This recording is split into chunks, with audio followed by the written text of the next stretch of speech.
मागच्या वीकमध्ये आम्ही 30पेक्षा जास्त property due diligence report deliver केले.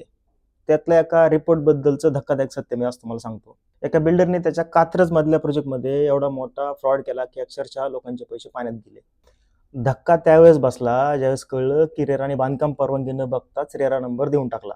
आम्ही ज्यावेळेस रेराच्या वेबसाईटवरती जाऊन डॉक्युमेंट चेक केले, त्याच्यामध्ये बिल्डरने बांधकाम परवानगीसाठीचं ॲप्लिकेशन अटॅच केलं होतं, बांधकाम परवानगी नाही. बिचाऱ्या कस्टमरने रेरावरती ट्रस्ट ठेवून टप्प्याटप्प्याने 5 लाख असे करत टोटल 20 लाख रुपये भरले. त्याने 2 वर्षात साईट व्हिजिटही केली नाही की बांधकामाची प्रोग्रेस किती झाली आणि तब्बल 20 लाखांचा फटका त्याला बसला.